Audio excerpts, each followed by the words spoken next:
Okay everybody, this is mooneydashcam. Today we are in Howard Beach, Queens.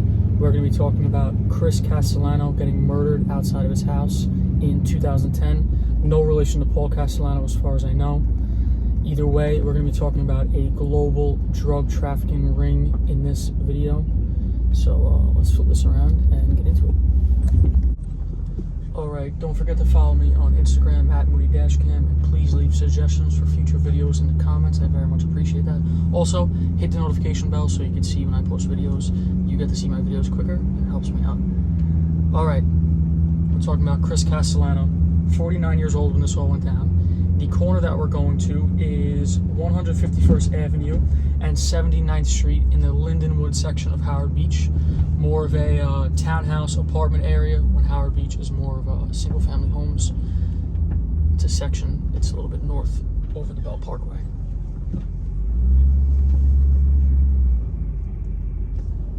It's funny how this stuff works out. He got killed on a Monday, July 4th, 2010. If you guys see this house on the right, you might know whose house that is. I've mentioned in a video before. Let me know in the comments.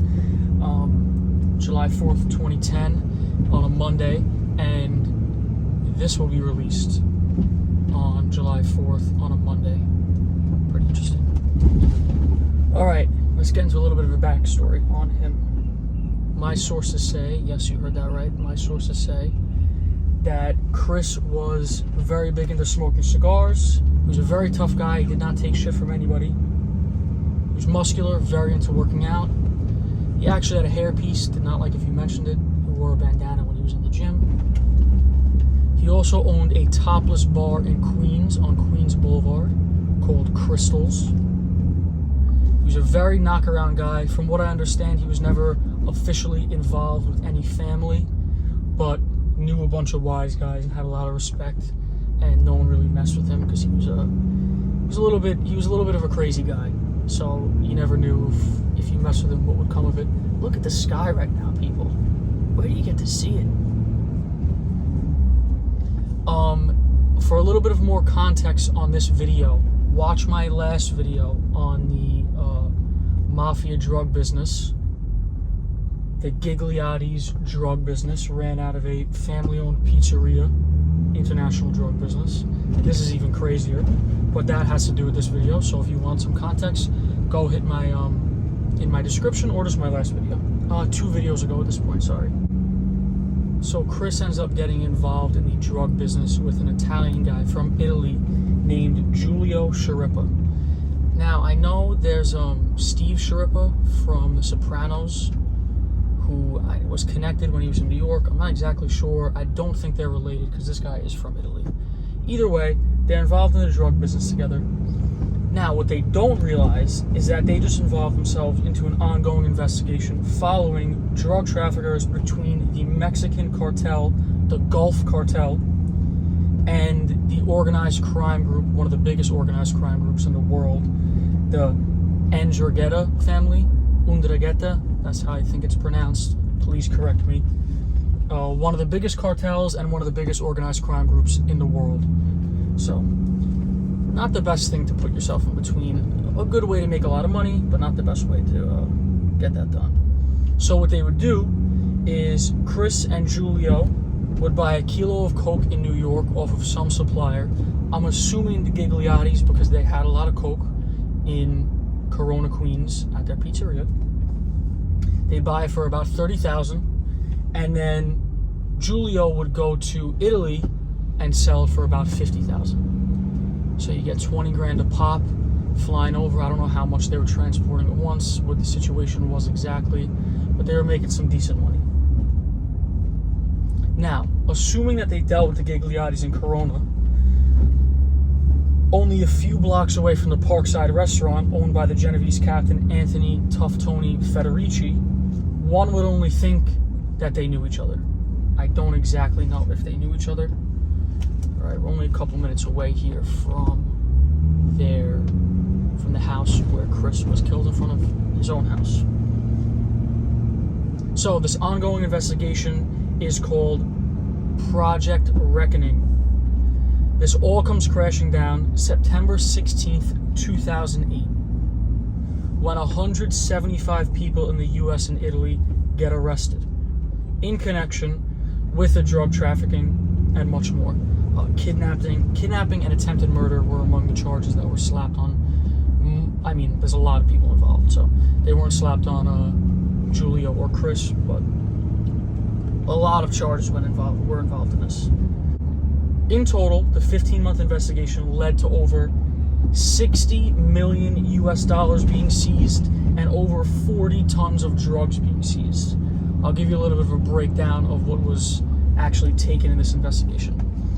507 people were arrested, 19 pounds of heroin were taken, 1,039 pounds of meth, 16,711 kilos of coke. Now a kilo is 2.2 pounds, so do the math on that. 51,258 pounds of weed, $60.1 million, 176 vehicles, and 167 weapons. This was no small-time operation. Now, among these that were arrested were Chris and Julio, both arrested on drug trafficking charges. Now, Chris is a father of 2 or 3 children, unclear, could not find an exact of there. Now, the rumor has it is that Chris cooperated in 2009, giving up his and Julio's operation for a lighter sentence and bail. This is not confirmed, but this is like the story that's out there. Pulling up very soon to where this went down. This building to the right with the 2 lights. Pull up right in front like it's meant to be. Look at that, the hydrant just for me. It's like the city likes my videos. So 12 years ago, on this block right here, this is the kind of area that someone would say, hey, what are you doing? So expect that, say hi to the truck. I believe one of these units was his home. So it probably happened on this sidewalk right here. Don't exactly know where. Did you guys see that cat on the balcony? Interesting. Alright, so it's 2 years after he's released on bail. He's out and about enjoying his 4th of July. It's right before midnight. He's leaving his house and he's walking towards his car. Probably on this sidewalk. Don't exactly know where, but on this sidewalk somewhere. Perfect time to do this crime. Fireworks are going off like crazy. No one's gonna suspect that one of those booms is a gunshot. Someone runs up and puts 1 bullet in the back of his head. Dies instantly.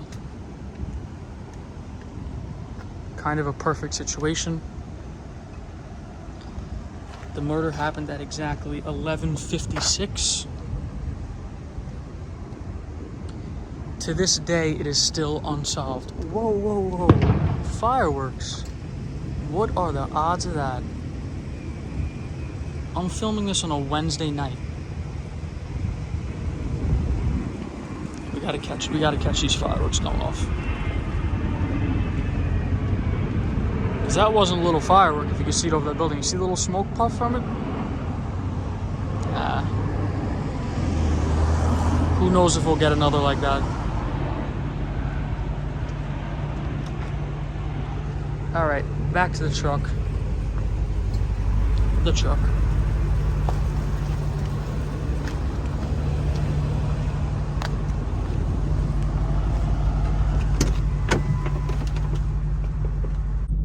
So like I said, the murder was unsolved, so we don't have a clear reason why it happened.